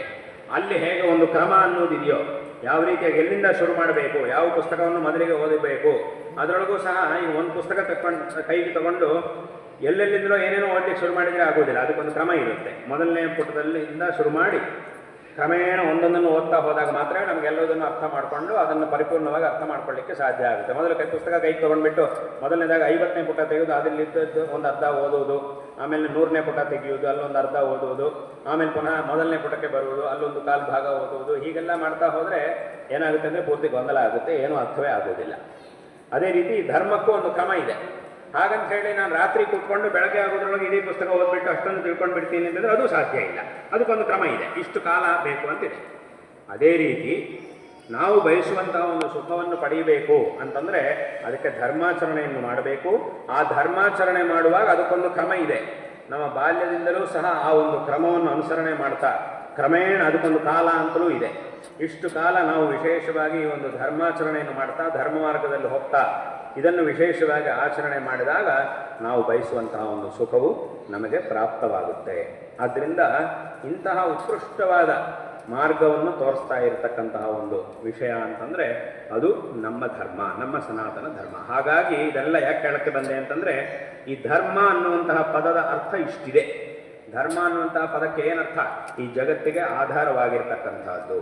ಹೇಗೆ ಈ ಜಗತ್ತಿಗೆ ಧರ್ಮ ಆಧಾರವಾಗಿದೆ ಅಂತಂದರೆ ಈ ಜಗತ್ತಿನಲ್ಲಿ ಪ್ರತಿಯೊಬ್ಬರೂ ಬಯಸುವಂತಹ ಒಂದು ಸುಖ ಏನಿದೆಯೋ ಅದು ಅವರಿಗೆ ಸಿಗುವಂತೆ ಮಾಡುವಂತಹದ್ದು ಈ ಧರ್ಮ. ಆದ್ದರಿಂದ ಈ ಧರ್ಮ ಅನ್ನೋದು ಜಗತ್ತಿಗೆ ಆಧಾರವಾಗಿದೆ. ಹಾಗಾಗಿ ಈ ಒಂದು ಇದನ್ನು ಧರ್ಮ ಎಂಬುದಾಗಿ ಹೇಳಿದ್ದಾರೆ. ಆದ್ದರಿಂದ ಇದರ ಒಂದು ಆಚರಣೆ, ಇದರ ಒಂದು ತಿಳುವಳಿಕೆ ಇದು ಪ್ರತಿಯೊಬ್ಬರಿಗೂ ಸಹ ಅತ್ಯಂತ ಅವಶ್ಯಕ. ಮೇಲ್ನೋಟಕ್ಕೆ ನೋಡಿದಾಗ ನಮಗೇನು ಅರ್ಥ ಆಗೋದಿಲ್ಲ, ಇದೆಲ್ಲ ಯಾಕೆ ಬೇಕು ಏನು ಅಂತ ನಮ್ಗೆ ಅರ್ಥ ಆಗೋದಿಲ್ಲ. ಆದರೆ ಇದರೊಳಗೆ ಇಷ್ಟೆಲ್ಲ ವಿಚಾರ ಇದೆ, ಇನ್ನೂ ತುಂಬ ವಿಚಾರ ಇದೆ. ಈ ಒಂದು ಧರ್ಮವನ್ನ ಸನಾತನ ಧರ್ಮ ಎಂಬುದಾಗಿ ಹೇಳ್ತಾರೆ. ಯಾಕೆ ಸನಾತನ ಧರ್ಮ ಅಂತ ಹೇಳ್ತಿದ್ದಾರೆ ಅಂತಂದ್ರೆ, ಇದು ಯಾವುದೋ ಒಂದು ಕಾಲದಲ್ಲಿ ಯಾರೋ ಒಬ್ಬ ವ್ಯಕ್ತಿಯಿಂದ ಆರಂಭವಾಗಿರುವ ಧರ್ಮ ಅಲ್ಲ. ಇದು ಅನಾದಿ ಕಾಲದಿಂದ ಬರ್ತಾ ಇರುವಂತಹ ಧರ್ಮ, ಹಾಗೂ ಶಾಶ್ವತವಾಗಿರುವಂತಹ ಒಂದು ಧರ್ಮ. ಇದು ಅನಾದಿ ಕಾಲದಿಂದ ಬರ್ತಾ ಇರುವಂತಹ ಧರ್ಮ ಹಾಗೂ ಶಾಶ್ವತವಾಗಿರತಕ್ಕಂತಹ ಒಂದು ಧರ್ಮ. ನಾವು ಲೋಕದಲ್ಲಿ ಕೇಳ್ತಾ ಇರ್ತೀವಿ, ಬೇರೆ ಧರ್ಮಗಳ ಬಗ್ಗೆ ಕೇಳುವಾಗ, ಬೇರೆ ಮತಗಳ ಬಗ್ಗೆ ನಾವು ಕೇಳುವಾಗ, ಅದರ ಇತಿಹಾಸವನ್ನು ತಿಳ್ಕೊಳ್ಳುವಾಗ ನಮಗೆ ಅವರೇ ಹೇಳ್ತಾರೆ ಏನು, ಈ ಒಂದು ಮತ ಇಷ್ಟು ವರ್ಷಗಳ ಹಿಂದೆ ಇಂತಹ ವ್ಯಕ್ತಿಯಿಂದ ಪ್ರಾರಂಭವಾಯಿತು ಅಂತ ಅವರೇ ಹೇಳ್ತಾರೆ. ಆದರೆ ನಮ್ಮ ಧರ್ಮದಲ್ಲಿ ಆ ರೀತಿಯಾಗಿಲ್ಲ. ಇದು ಇಂತಹ ದಿವಸದಲ್ಲಿ ಯಾರೋ ಒಬ್ಬ ವ್ಯಕ್ತಿಯಿಂದ ಇಷ್ಟು ವರ್ಷಗಳ ಹಿಂದೆ ಪ್ರಾರಂಭವಾಯಿತು ಅಂತಿಲ್ಲ. ಇದು ಅನಾದಿ ಕಾಲದಿಂದ ಬರ್ತಾ ಇರತಕ್ಕಂತಹ ಒಂದು ಧರ್ಮ. ಆದ್ದರಿಂದ ಬೇರೆ ಮತಗಳ ಹಾಗೆ ಈ ಒಂದು ಧರ್ಮ ಅನ್ನೋದು ಹಿಂದೆಯಿಂದ ಈ ಒಂದು ಧರ್ಮ ಯಾವುದೋ ಒಂದು ಕಾಲದಲ್ಲಿ ಬಂದಿರುವಂತಹ ಧರ್ಮ ಅಲ್ಲ. ಆದ್ದರಿಂದ ಇದು ಈ ಒಂದು ಧರ್ಮದ ಮಹತ್ವ. ಬೇರೆ ಧರ್ಮಗಳಾದರೆ ಯಾವುದೋ ಒಂದು ಕಾಲದಲ್ಲಿ ಬಂದಿರುವಂತಹದ್ದು, ಇಂತಹ ಒಂದು ಕಾಲದಲ್ಲಿ ಅವರೇ ಹೇಳ್ತಾರೆ, ನಾವು ಹೇಳ್ತಿರುವುದಲ್ಲ, ಅವರುಗಳೇ ಹೇಳುವಂತಹ ವಿಷಯ. ಇದು ಇಷ್ಟು ವರ್ಷಗಳ ಹಿಂದೆ ಇಂತಹ ವ್ಯಕ್ತಿಯಿಂದ ಪ್ರಾರಂಭ ಆಯಿತು ಅಂತ. ಆದರೆ ಇಲ್ಲೊಂದು ವಿಷಯ ಏನು ಅಂತಂದರೆ, ಒಂಥರ ಒಂದು ತಮಾಷೆ ಅಂತ ಹೇಳಬೇಕಷ್ಟೇ. ಏನೋ ಇಲ್ಲೊಂದು ವಿಷಯ ಏನು ಅಂತಂದರೆ, ಬೇರೆ ಧರ್ಮಗಳ ಬಗ್ಗೆ ಅವರುಗಳೇ ಹೇಳ್ಕೊಳ್ತಾರೆ, ನಮ್ಮ ಧರ್ಮ ಇಷ್ಟು ವರ್ಷಗಳ ಹಿಂದೆ ಇಂತಹ ವ್ಯಕ್ತಿಯಿಂದ ಪ್ರಾರಂಭವಾಯಿತು ಅಂತ ಅವರುಗಳೇ ಹೇಳ್ತಾರೆ. ಒಂದು ಕಡೆಯಿಂದ ಹೀಗೆ ಹೇಳ್ತಾರೆ, ಪುನಃ ಇನ್ನೊಂದು ಕಡೆಯಿಂದ ಏನು ಹೇಳ್ತಾರೆ ಅಂತಂದರೆ, ನಮ್ಮ ಧರ್ಮಕ್ಕೆ ಬಂದ್ರೇನೆ ನಿನಗೆ ಒಳ್ಳೇದಾಗುತ್ತೆ, ಇದಕ್ಕೆ ಬರಲಿಲ್ಲ ಅಂದರೆ ನಿನಗೆ ಒಳ್ಳೇದೇ ಆಗೋದಿಲ್ಲ ಅಂತಲೂ ಅವರೇ ಹೇಳ್ತಾರೆ. ಪುನಃ ಇಷ್ಟು ವರ್ಷಗಳಿಗಿಂತ ಮೊದಲು ಇದಿರಲಿಲ್ಲ, ಆದರೆ ಈ ಸೃಷ್ಟಿ ಅನ್ನೋದು ಅನಾದಿ ಕಾಲದಿಂದ ಇದೆ. ಇದರಲ್ಲಿ ಇದು ಬಂದಿದ್ದು ಒಂದಿಷ್ಟು ವರ್ಷಗಳ ಹಿಂದೆ, ಆದರೆ ಇದಕ್ಕೆ ಬಂದ್ರೇನೆ ನಿನಗೆ ಒಳ್ಳೇದಾಗುತ್ತೆ ಅಂತ ಹೇಳ್ತಾ ಇರ್ತಾರೆ. ಹಾಗಿದ್ರೆ ಇದಕ್ಕಿಂತ ಮೊದಲು ಏನಾಯಿತು ಅನ್ನೋದಕ್ಕೂ ಅವರು ಉತ್ತರ ಕೊಡುವುದಿಲ್ಲ. ಹಾಗಿದ್ರೆ ಇದಕ್ಕೆ ಬಂದ್ರೇನೆ, ಇದು ಶುರುವಾಗಿದ್ದು ಇಂತಹ ಒಂದು ಕಾಲದಲ್ಲಿ ಇಂತಹ ವ್ಯಕ್ತಿಯಿಂದ ಇದು ಶುರುವಾಯಿತು ಅಂತ ಹೇಳ್ತಾರೆ, ಇದಕ್ಕೆ ಬಂದ್ರೇನೆ ನಿನಗೆ ಒಳ್ಳೇದಾಗುತ್ತೆ ಅಂತ ಹೇಳ್ತಾರೆ. ಎರಡನ್ನೂ ಹೇಳುವುದು ಅವರೇ. ಅದು ಹಾಗಿದ್ರೆ ಅದರ ಹಿಂದಿನವರ ಕಥೆ ಏನು? ಇದು ಇಲ್ಲೇ ಇಲ್ಲ, ಇಂತಹ ಧರ್ಮ ಹಿಂದಿನ ಕಾಲದಲ್ಲಿ ಇರಲಿಲ್ಲ. ಆಗಿನ ಕಾಲದಲ್ಲಿ ಇದ್ದವರಿಗೆ ಅವರ ಕಥೆ ಏನು? ಅವ್ರಿಗೆ ಒಳ್ಳೇದಾಗಬೇಕಾ ಬೇಡ, ಅವ್ರು ಒಳ್ಳೇದಾಯ್ತಾ ಇಲ್ವಾ ಅಂತಂದರೆ ಅದಕ್ಕೆ ಸರಿಯಾಗಿ ಉತ್ತರ ಕೊಡುವುದಿಲ್ಲ. ಈ ಥರ ಮಾಡ್ತಾ ಇರ್ತಾರೆ. ಇದು ಒಂದು ಇದೇನಿದು, ಈ ರೀತಿಯಂಥ ಅನೇಕ ಪ್ರಶ್ನೆಗಳು ನಮಗೆ ಬರ್ತಿರುತ್ತೆ. ಅವ್ರ ಮೇಲೆ ಬಂದರೆ ಅದಕ್ಕೆ ಉತ್ತರ ಸರಿಯಾಗಿ ಕೊಡುವುದಿಲ್ಲ. ಆದರೆ ಈ ಧರ್ಮ ಅನ್ನೋದು ಅಂತಹದ್ದಲ್ಲ, ಇದು ಅನಾದಿ ಕಾಲದಿಂದ ಬಂದಿರುವಂತಹದ್ದು. ಅಂತಹ ಒಂದು ಧರ್ಮ ಇದಾಗಿದೆ. ಹಾಗಾಗಿ ಇದನ್ನು ಸನಾತನ ಧರ್ಮ ಎಂಬುದಾಗಿ ಹೇಳಿದ್ದಾರೆ. ಅದೇ ರೀತಿ ಇದು ಶಾಶ್ವತವಾಗಿರತಕ್ಕಂತಹ ಒಂದು ಧರ್ಮ. ಅಂದರೆ ಈಗ ಒಂದು ಪ್ರಶ್ನೆ ಬರುತ್ತೆ, ಹಿಂದೆ ಅನಾದಿ ಕಾಲದಿಂದ ಬಂದಿರುವಂತಹ ಧರ್ಮ ಅಂತ ಬೇಕಾದರೆ ನೀವು ಹೇಳ್ಬೋದು, ಆದರೆ ಶಾಶ್ವತವಾಗಿರುವಂತಹ ಧರ್ಮ ಅಂತ ಹೇಗೆ ಹೇಳ್ತೀರಿ ಅಂತ ಒಂದು ಪ್ರಶ್ನೆ ಕೇಳ್ಬೋದು. ಶಾಶ್ವತವಾಗಿ ಈ ಧರ್ಮ ಯಾವಾಗಲೂ ಇದ್ದೇ ಇರುತ್ತೆ ಅಂತ ಹೇಗೆ ಹೇಳ್ತೀರಿ? ಅದು ಹೇಳಲಿಕ್ಕಾಗುತ್ತಾ ನಿಮ್ಮ ಕೈಯಲ್ಲಿ? ಹಿಂದಿಂದ ಬಂದಿದ್ದು ಅಂದರೆ ಸರಿ, ಹಿಂದಿಂದ ಬಂದಿದ್ದು ಅಂತ ಹೇಳಿಬಿಟ್ರೆ ಅಲ್ಲಿನ್ನು ಬದಲಾವಣೆ ಏನಿಲ್ಲ, ಹಿಂದಿಂದ ಬಂದಿದ್ದು ಅಂತ ಹೇಳಿಬಿಟ್ರೆ ಮುಗಿದೋಯ್ತು. ಆದರೆ ಇದು ಶಾಶ್ವತವಾಗಿರುತ್ತೆ ಅಂತ ಹೇಗೆ ಹೇಳ್ತೀರಿ ಅಂತ ತುಂಬ ಜನ ಕೇಳ್ಬೋದು. ಯಾಕೆಂತಂದರೆ ತುಂಬ ಜನ ಲೋಕದಲ್ಲಿ ಹೇಳ್ತಿರ್ತಾರೆ, ನಾವು ಇದನ್ನು ನಾಶ ಮಾಡ್ತೀವಿ, ಏನಾದರೂ ಮಾಡಿ ಧರ್ಮ ನಾಶ ಮಾಡ್ತೀವಿ ಅಂತ ಹೇಳ್ತಾರೆ. ಮತ್ತು ಇಷ್ಟು ವರ್ಷಗಳಾದಮೇಲೆ, ಮುಂದೆ ಇಷ್ಟು ವರ್ಷಗಳಾದಮೇಲೆ ಈ ಧರ್ಮ ಇರುವುದಿಲ್ಲ ಅಂತ ಹೀಗೆಲ್ಲ ಹೇಳ್ತಿರ್ತಾರೆ. ಇಷ್ಟೊಳಗೆ ಇದು ಧರ್ಮ ನಾಶ ಆಗೋಗುತ್ತೆ ಅಂತ ಹೇಳ್ತಾರೆ. ಹೀಗೆಲ್ಲ ಉಂಟಲ್ವ ಲೋಕದಲ್ಲಿ. ಹೀಗೆಲ್ಲ ಇಷ್ಟೆಲ್ಲ ಜನ ಹೇಳ್ತಿರ್ಬೇಕಾದ್ರೆ ಇದು ಶಾಶ್ವತವಾಗಿರುತ್ತೆ ಅಂತ ಹೇಗೆ ಹೇಳ್ತೀರಿ ಅಂತ ಒಂದು ಪ್ರಶ್ನೆ ಬರ್ಬೋದು ಕೆಲವರ ಮನಸ್ಸಲ್ಲಿ. ಅಲ್ಲಿ ನಾವು ತಿಳ್ಕೊಳ್ಬೇಕಂತಹ ವಿಷಯ ಏನು ಅಂತಂದರೆ, ಈ ಪ್ರಶ್ನೆಗೆ ನಾವು ಉತ್ತರ ಕೊಡಬೇಕಾಗಿಲ್ಲ. ಈ ಪ್ರಶ್ನೆಗೆ ಸ್ವತಃ ಕೃಷ್ಣನೇ, ಭಗವಂತ ಕೃಷ್ಣ ಭಗವದ್ಗೀತೆಯಲ್ಲಿ ಉತ್ತರ ಕೊಟ್ಟಾಗಿದೆ, ಅವತ್ತೇ ಕೊಟ್ಟಾಗಿದೆ. ಏನು ಅಂತಂದರೆ, ಯದಾ ಯದಾ ಹಿ ಧರ್ಮಸ್ಯ ಗ್ಲಾನಿರ್ಭವತಿ ಭಾರತ ಅಭ್ಯುತ್ಥಾನಂ ಅಧರ್ಮಸ್ಯ ತದಾತ್ಮಾನಂ ಸೃಜಾಮ್ಯಹಂ. ಯಾವಾಗ ಈ ಧರ್ಮಕ್ಕೆ ಸಂಕಷ್ಟ ಸ್ಥಿತಿ ಬರುತ್ತೋ ಆಗ ನಾನೇ ಸ್ವತಃ ಅವತಾರ ಮಾಡಿ ಈ ಧರ್ಮದ ಉದ್ಧಾರವನ್ನು ಮಾಡ್ತೀನಿ ಅಂತ ಭಗವಂತ ಹೇಳಿದ್ದಾನೆ. ಅಂದರೆ ಏನು? ಈ ಧರ್ಮ ಇನ್ನು ಮುಂದೆ ಇರುವುದಿಲ್ಲ, ಇದು ಸಂಪೂರ್ಣ ನಾಶ ಆಗಿ ಹೋಗುತ್ತೆ ಅನ್ನುವಂತಹ ಮಾತನ್ನು ಆವಾಗವಾಗ ಹೇಳ್ತಾನೇ ಇದ್ದಾರೆ. ಹೀಗೆಲ್ಲ ಹೇಳಿದರೂ ಸಹ ಆಯಾ ಸಂದರ್ಭದಲ್ಲಿ ಇದು ನಾಶವನ್ನು ಹೊಂದುವ ಸ್ಥಿತಿಯನ್ನು ತಲುಪಿದಾಗ ಸ್ವತಃ ಭಗವಂತನೇ ಅವತಾರ ಮಾಡಿ ಈ ಧರ್ಮವನ್ನು ಉದ್ಧಾರ ಮಾಡಿದ್ದಾನೆ. ಅಂದರೆ ಸುಮಾರು 1200 ವರ್ಷಗಳ ಹಿಂದೆ ಶಂಕರಾಚಾರ್ಯರು ಅವತಾರ ಮಾಡುವುದಕ್ಕಿಂತ ಮೊದಲು ಇದೇ ಥರ ಹೇಳ್ತಾ ಇತ್ತು. ಆವಾಗಲೂ ಇದಕ್ಕಿಂತಲೂ ಇನ್ನೂ ದಾರುಣವಂತಹ ಸ್ಥಿತಿ ಇತ್ತು. ಅದಕ್ಕಿಂತ ನಾವೊಂದು ಇತಿಹಾಸವನ್ನು ನೋಡಿದರೆ ಆವಾಗ ಶಂಕರರು ಅವತಾರ ಮಾಡುವುದಕ್ಕಿಂತ ಮೊದಲು ಎಷ್ಟು ಸ್ಥಿತಿ ಕೆಟ್ಟೋಯಿತು ಅನ್ನೋದನ್ನು ನಾವು ನೋಡಿದರೆ ಇವತ್ತು ಇರುವಂತಹ ಸ್ಥಿತಿ ತುಂಬ ಉತ್ತಮವಾಗಿದೆ ಅಂತಲೇ ನಾವು ಹೇಳಬೇಕಾಗುತ್ತೆ. ಆ ಲೆಕ್ಕದಲ್ಲಿ ನೋಡಿದ್ರೆ ಇವತ್ತು ತುಂಬ ಒಳ್ಳೆಯ ಸ್ಥಿತಿಯಲ್ಲೇ ನಾವಿದ್ದೀವಿ, ನಮ್ಮ ಧರ್ಮ ಇದೆ. ಅಂದರೆ ಏನಾಯಿತು, ಇದನ್ನು ಯಾಕೆ ನಾನು ಹೇಳ್ತಾ ಇದ್ದೀನಿ ಅಂತಂದರೆ, ಅಂತಹ ಒಂದು ಪರಿಸ್ಥಿತಿ ಬಂದಾವಾಗಲೂ ಸಹ ಭಗವಂತ ಅವತಾರ ಮಾಡಿ ಈ ಧರ್ಮದ ಉದ್ಧಾರವನ್ನು ಮಾಡಿ ನಮಗೆ ಕೊಟ್ಟಿದ್ದಾನೆ. ಹಾಗಾಗಿ ಇದು ಈ ಒಂದು ಧರ್ಮಕ್ಕೆ ನಾಶ ಆಗುವಂತಹ ಸಾಧ್ಯತೆಯೇ ಇಲ್ಲ. ಆ ರೀತಿಯಂತಹ ಒಂದು ಪರಿಸ್ಥಿತಿಯೇ ಬಂದರೆ ಆಗ ಸ್ವತಃ ಭಗವಂತನೇ ಅವತಾರ ಮಾಡಿ ಈ ಒಂದು ಧರ್ಮವನ್ನು ಉದ್ಧಾರ ಮಾಡ್ತಾನೆ ಅನ್ನೋದನ್ನು ಭಗವಂತ ಗೀತೆಯಲ್ಲಿ ಹೇಳಿದ್ದಾನೆ. ಆಗ ಪುನಃ ಇನ್ನೊಂದು ಪ್ರಶ್ನೆ ಬರುತ್ತೆ, ಹಾಗಿದ್ರೆ ಭಗವಂತನೇ ಅವತಾರ ಮಾಡಿ ಇದನ್ನು ಉದ್ಧಾರ ಮಾಡ್ತಾನೆ ಅಂತಂದರೆ ನಾವೆಲ್ಲ ಯಾಕೆ ಪ್ರಯತ್ನ ಮಾಡಬೇಕು? ಇವತ್ತು ಈ ಕಾರ್ಯಕ್ರಮ ಎಲ್ಲ ಯಾಕೆ ಮಾಡಬೇಕು? ಈ ಉದ್ಘಾಟನೆ ಯಾಕೆ ಬೇಕು? ಈ ಕಾರ್ಯಕ್ರಮಗಳೆಲ್ಲ ಬೇಕು? ಇಷ್ಟೆಲ್ಲ ಜನ ಯಾಕೆ ಸೇರಬೇಕು? ಇದೆಲ್ಲ ಏನು ಬೇಕು ಅಂತ ಒಂದು ಪ್ರಶ್ನೆ ಬರುತ್ತೆ ತುಂಬ ಜನರ ಮನಸ್ಸಲ್ಲಿ. ಆದರೆ ಇಲ್ಲಿ ನಾವು ತಿಳ್ಕೊಳ್ಬೇಕಂತಹ ವಿಷಯ ಏನು ಅಂತ ಕೇಳಿದರೆ, ಭಗವಂತ ಬಂದು ಈ ಧರ್ಮವನ್ನು ಉದ್ಧಾರ ಮಾಡ್ತಾನೆ, ಹೌದು. ಆದರೆ ಯಾವಾಗ ಮಾಡ್ತಾನೆ? ಯಾವಾಗ ನಮ್ಮ ಕೈಯಲ್ಲಿ ಸಾಧ್ಯವಾಗುವುದಿಲ್ವೋ ಆವಾಗ ಮಾತ್ರವೇ ಭಗವಂತ ಬರ್ತಾನೆ. ಆದರೆ ಅಲ್ಲಿ ತನಕ ಈ ಧರ್ಮವನ್ನು ಕಾಪಾಡಿಕೊಳ್ಬೇಕಾದ್ದು, ಸಂರಕ್ಷಣೆ ಮಾಡಿಕೊಳ್ಬೇಕಾದ್ದು ನಮ್ಮ ಕರ್ತವ್ಯ, ಪ್ರತಿಯೊಬ್ಬ ಮನುಷ್ಯನ ಕರ್ತವ್ಯವೂ ಆಗಿದೆ. ಇದು ನಮ್ಮ ಯಾರಿಂದಲೂ ಸಾಧ್ಯವಿಲ್ಲ ಅನ್ನೋ ಸಂದರ್ಭದಲ್ಲಿ ಮಾತ್ರವೇ ಇದೆಲ್ಲರೂ ಜ್ಞಾಪಕ ಇಟ್ಕೊಳ್ಬೇಕು. ಇದು ನಮ್ಮಿಂದ ಸಾಧ್ಯವಾಗುವುದಿಲ್ಲ ಅನ್ನುವಂತಹ ಸಂದರ್ಭದಲ್ಲಿ ಮಾತ್ರವೇ ಭಗವಂತ ಬರ್ತಾನೆ. ಆದರೆ ಅಲ್ಲಿ ತನಕ ಇದನ್ನು ಕಾಪಾಡಿಕೊಳ್ಳುವಂತಹ ಒಂದು ಕರ್ತವ್ಯ ನಮ್ಮದು. ಈಗಿನ ಕಾಲದಲ್ಲಿ ಮಾತ್ರ ಅಲ್ಲ, ಇನ್ನು ಇತಿಹಾಸದಲ್ಲಿ ನಾವು ತುಂಬ ಕೇಳಿದ್ದೀವಿ. ಏನು, ಈ ಧರ್ಮದ ಮೇಲೆ ತುಂಬ ಆಕ್ರಮಣಗಳು ನಡೆದಿರುವಂತಹ ಇತಿಹಾಸದ ಬಗ್ಗೆ ನಾವು ಕೇಳಿರ್ತೀವಿ. ತುಂಬ ಸಲ ಇದರ ಮೇಲೆ ಆಕ್ರಮಣಗಳಾಯಿತು, ಹೀಗೆಲ್ಲ ಆಯಿತು, ಇದೆಲ್ಲ ತುಂಬ ನಾವು ನೋಡಿರ್ತೀವಿ, ಕೇಳಿದ್ದೀವಿ, ಇತಿಹಾಸದಲ್ಲಿ ಕೇಳಿದ್ದೀವಿ. ಇವತ್ತಿಗೂ ಸಹ ನಾವು ನೋಡ್ತಾ ಇದ್ದೀವಿ. ಪ್ರಾಯ ಇವತ್ತು ನಡೆಯುವಂತಹ ಅನೇಕ ಘಟನೆಗಳನ್ನು ಅಲ್ಲಲ್ಲಿ ನೋಡಿದಾಗ ನಮಗನಿಸುತ್ತೆ ಏನು ಅಂತಂದರೆ, ಇವತ್ತು ಈ ಧರ್ಮದ ಸ್ಥಿತಿ ತುಂಬ ಹಾಳಾಗಿ ಹೋಗ್ಬಿಟ್ಟಿದೆ, ಇನ್ನು ಯಾರು ಇದನ್ನೇನು ಮಾಡಲಿಕ್ಕೆ ಸಾಧ್ಯ ಇಲ್ಲ ಅಂತ ನಮಗನಿಸ್ತಾ ಇರುತ್ತೆ. ಯಾಕೆ ಅಂತಂದರೆ, ಎಲ್ಲೋ ಒಂದಿಷ್ಟು ಜನ ಹೇಳ್ತಾರೆ ಇದನ್ನು ನಾಶ ಮಾಡಬೇಕು ಅಂತ ಒಂದಿಷ್ಟು ಜನ ಹೇಳ್ತಾ ಇರ್ತಾರೆ.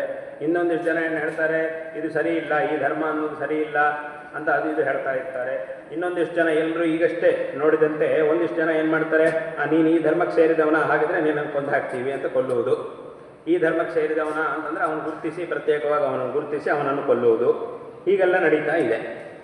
ಅಂತ ಈ ಧರ್ಮದವನಿಗೆ ಏನಾದರೂ ತೊಂದರೆ ಆಯಿತು ಅಂತಂದರೆ ಯಾರೂ ಏನು ಹೇಳೋದಿಲ್ಲ. ಬೇರೆ ಕಡೆ ಎಲ್ಲಾದರೂ ಇದೇ ಥರ ಆಯಿತು, ಸಣ್ಣದಾಗಿ ಏನೋ ಆಯಿತು ಅಂದರೆ ಅದ್ರ ಬಗ್ಗೆ ತುಂಬ ದೊಡ್ಡದಾಗಿ ಚರ್ಚೆ ಮಾಡುವುದು, ಅದು ಇದು ನಡೆಯುವುದು. ಇದರಲ್ಲಿ ಎಷ್ಟೋ ಜನರಿಗೆ ಕಷ್ಟ ಬಂದರೂ ಸಹ ಏನು ಮಾತಾಡುವುದಿಲ್ಲ. ಹೀಗೆಲ್ಲ ನಡೀತಿರುವುದನ್ನು ನೋಡಿದಾಗ ಕೆಲವೊಂದು ಸಲ ಅನಿಸುತ್ತೆ ಮನಸ್ಸಿನಲ್ಲಿ, ಏನು ಅಂತಂದರೆ ಇದಕ್ಕೆ ತುಂಬ ಸಂಕಷ್ಟ ಬಂದುಬಿಟ್ಟಿದೆ, ಇದು ಯಾರು ಏನು ಮಾಡಲಿಕ್ಕೆ ಸಾಧ್ಯ ಆಗುವುದಿಲ್ಲ, ಆ ರೀತಿ ಅಂತ ಒಂದು ಸಂಕಷ್ಟ ಬಂದುಬಿಟ್ಟಿದೆ ಅಂತ ತುಂಬ ಜನ ಹಾಗೆ ತಿಳ್ಕೊಂಡಿರ್ತಾರೆ. ಆದರೆ ಇಲ್ಲಿ ನಾವು ತಿಳ್ಕೊಳ್ಬೇಕಂತಹ ಒಂದು ವಿಚಾರ ಏನು ಅಂತಂದರೆ, ನಿಜವಾಗಲೂ ಯಾರಿಂದಲೂ ಏನೂ ಮಾಡಲಿಕ್ಕೆ ಸಾಧ್ಯವಾಗದೇ ಇರುವಷ್ಟು ಪರಿಸ್ಥಿತಿ ಈಗೇನಾದರೂ ಇದ್ದಿದ್ದರೆ ಆಗ ಭಗವಂತ ಬರಲೇಬೇಕು. ಯಾಕಂದರೆ ಭಗವಂತ ಪ್ರತಿಜ್ಞೆಯನ್ನು ಮಾಡಿದ್ದಾನೆ, ಯಾರಿಂದಲೂ ಇದನ್ನು ಉದ್ಧಾರ ಮಾಡಲಿಕ್ಕೆ ಸಾಧ್ಯ ಆಗುವುದಿಲ್ಲ ಅನ್ನುವಂತಹ ಪರಿಸ್ಥಿತಿ ಬಂತು ಅಂತಂದರೆ ನಾನೇ ಬಂದು ಇದನ್ನು ಉದ್ಧಾರ ಮಾಡ್ತೀನಿ ಅಂತ ಭಗವಂತ ಹೇಳಿದ್ದಾನೆ. ಆದರೆ ಇವತ್ತಿಷ್ಟೆಲ್ಲ ನಡೀತಾ ಇದ್ದರೂ ಸಹ ಭಗವಂತ ಬರಲಿಲ್ಲ, ಬಂದಿದ್ದನ್ನು ನಾವು ನೋಡ್ತಾ ಇಲ್ಲ. ಯಾಕೆ ಭಗವಂತ ಬರ್ತಾ ಇಲ್ಲ? ಎಷ್ಟೋ ನಾವು ಇತಿಹಾಸ ನೋಡಿದಾಗ ಅದೆಷ್ಟೋ ದೇವಾಲಯಗಳನ್ನು ಧ್ವಂಸ ಮಾಡಿದಂತಹ ಇತಿಹಾಸವನ್ನು ನಾವು ನೋಡ್ತೀವಿ. ಅದೆಲ್ಲ ಸತ್ಯನೂ ಹೌದು, ಏನು ಬರೀ ಕಥೆಗಳು ಮಾತ್ರ ಅಲ್ಲ. ದೇವಸ್ಥಾನವನ್ನು ಧ್ವಂಸ ಮಾಡಿದ ಕತೆ ನಾವು ಕೇಳಿದ್ದೀವಿ. ಆಗ ನಮಗೊಂದು ಪ್ರಶ್ನೆ ಬರುತ್ತೆ, ಏನು ಅಂತಂದರೆ, ಎಲ್ಲರೂ ದೇವಸ್ಥಾನಕ್ಕೆ ಯಾಕೆ ಹೋಗ್ತಾರೆ? ದೇವರ ಅನುಗ್ರಹ ಪಡ್ಕೊಳ್ಳಿಕ್ಕೆ ದೇವಸ್ಥಾನಕ್ಕೆ ಅಂತ ಹೋಗ್ತಾರೆ. ಅಂದರೆ ಅಲ್ಲಿ ಭಗವಂತ ಇದ್ದಾನೆ. ಭಗವಂತನ ಸನ್ನಿಧಿಗೆ ಹೋದಾಗ ನಾವು ಭಕ್ತಿಯಿಂದ, ಭಯದಿಂದ ದೇವರ ಸನ್ನಿಧಿಗೆ ಹೋಗಬೇಕು. ಆ ದೇವರ ಮುಂದೆ ತಪ್ಪು ಮಾಡಬಾರ್ದು. ತಪ್ಪು ಮಾಡಿದ್ರೆ ಭಗವಂತ ನಮಗೆ ಶಿಕ್ಷೆ ಕೊಡ್ತಾನೆ. ಅಲ್ಲಿ ಭಗವಂತ ಇದ್ದಾನೆ, ಪ್ರತ್ಯಕ್ಷವಾಗಿ ಆ ಮೂರ್ತಿಯ ರೂಪದಲ್ಲಿದ್ದಾನೆ ಅನ್ನೋ ಭಾವನೆಯಲ್ಲಿ ಲಕ್ಷಾಂತರ ಕೋಟ್ಯಾಂತರ ಜನರು ದೇವಸ್ಥಾನಕ್ಕೆ ಹೋಗಿ ದೇವರ ದರ್ಶನ ಮಾಡ್ತಾರೆ.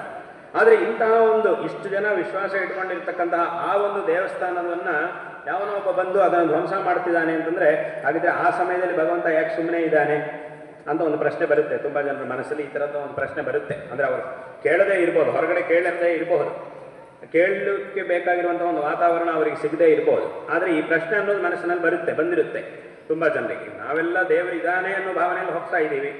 ಆಗ ಇದ್ದಿದ್ದರೆ ಆಗ ಯಾವನಾದರೂ ಅದನ್ನು ಧ್ವಂಸ ಮಾಡಲಿಕ್ಕೆ ಬಂದಾಗ ಆಗ ಅವನನ್ನು ತಡಿಬೇಕಿತ್ತು ಭಗವಂತ, ಯಾಕೆ ಹಾಗೆ ಮಾಡಲಿಲ್ಲ ಅಂತ ತುಂಬ ಜನರಿಗೆ ಪ್ರಶ್ನೆ ಬರುತ್ತೆ. ಹಾಗಾದರೆ ಅಲ್ಲಿ ಇದಾನ ಇಲ್ವಾ ಭಗವಂತ ಅಂತ ಪ್ರಶ್ನೆ ಬರುತ್ತೆ. ನಾವೆಲ್ಲ ಇದ್ದಾನೆ ಅಂತ ಅಲ್ಲಿಗೆ ಹೋಗ್ತಾ ಇದ್ದೀವಿ. ಇದ್ದಾನೆ ಅಂತ ಆದರೆ ಈಗ ನಿಜವಾಗಲೂ ಅಲ್ಲಿ ಭಗವಂತ ಇದ್ದಾನೆ, ಅವನು ನಮಗೆ ಅನುಗ್ರಹ ಮಾಡ್ತಾನೆ, ನಾವು ತಪ್ಪು ಮಾಡಿದರೆ ನಮಗೆ ಶಿಕ್ಷೆ ಕೊಡ್ತಾನೆ ಅಂತಾದರೆ ಆ ಧ್ವಂಸವನ್ನು ಮಾಡುವುದು ಅನ್ನೋದಕ್ಕಿಂತ ದೊಡ್ಡ ತಪ್ಪೇನಿದೆ? ಅಷ್ಟು ದೊಡ್ಡ ತಪ್ಪನ್ನು ಮಾಡಿದವನಿಗೆ ಯಾಕೆ ಶಿಕ್ಷೆ ಕೊಡಲಿಲ್ಲ ಅಂತ ನಮಗೊಂದು ಪ್ರಶ್ನೆ ಬರುತ್ತೆ. ಆದರೆ ಇಲ್ಲಿ ನಾವು ತಿಳ್ಕೊಳ್ಬೇಕಂತಹ ವಿಷಯ ಏನು ಅಂತ ಕೇಳಿದರೆ, ಇಷ್ಟೆಲ್ಲ ಆದರೂ ಸಹ ಭಗವಂತ ಯಾಕೆ ಸುಮ್ಮನೆ ಇದ್ದಾನೆ ಅಂತಂದರೆ, ಇದು ಭಗವಂತನ ಕೆಲಸ ಅಲ್ಲ, ನಮ್ಮ ಕೆಲಸ.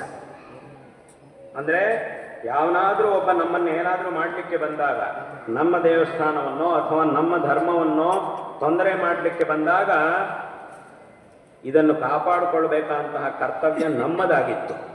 ಆದರೆ ಅದನ್ನು ನಾವು ಸರಿಯಾಗಿ ಮಾಡಲಿಲ್ಲ.